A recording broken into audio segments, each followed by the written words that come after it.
जातोय, काय नेमकं स्वरूप याला प्राप्त झालं? निश्चितपणे जवळपास 32 वर्षापासून मराठा सेवा संघाच्या माध्यमातून राष्ट्रमाता जिजाऊंचा हा जन्मोत्सव अतिशय भव्य प्रमाणात त्यांचं जन्मस्थळ असलेल्या मातृतीर्थ सिंदखेडराजामध्ये साजरा करण्यात येतो.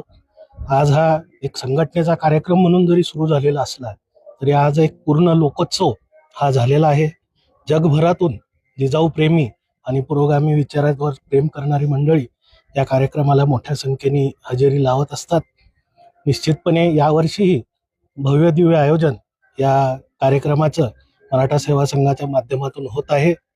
गेल्या 3-4 वर्षापासून अनेक जे काही जिजाऊ भक्तांचे काही तक्रारी होत्या त्या हे करण्यासाठी यावर्षी जाणीवपूर्वक हा कार्यक्रम एका बंदिस्त मोठ्या डोममध्ये आपण घेत आहोत, ज्याच्यात प्रामुख्याने जे काही पार्किंगची गैरसोय लोकांची व्हायची तीही कमी करण्यासाठी पार्किंग टू पार्किंग म्हणजे जालना रोडपासून मेहकर रोडपर्यंत या 2 ज्या पार्किंग असतात यामध्ये शटल सर्व्हिस या वर्षी आपण जाणीवपूर्वक ठेवलेली आहे, जेणेकरून लांबून येणारे बालक असतील, वृद्ध लोक असतील, या सर्वांना जिजाऊ सृष्टीच्या या कार्यक्रमापर्यंत पोचता यावं अशा प्रकारचं नियोजन जे काही गेल्या 3-4 वर्षात आम्हाला जाणवलेलं आहे, या त्रुटी दूर करण्यासाठी यावर्षी आम्ही खास प्रयत्न केलेले आहेत आणि निश्चितपणे जिजाऊ भक्त याला प्रचंड प्रतिसाद देतील आणि दरवर्षीप्रमाणे एक भव्य दिव्य जन्मोत्सव सोहळा इथे साजरा होईल.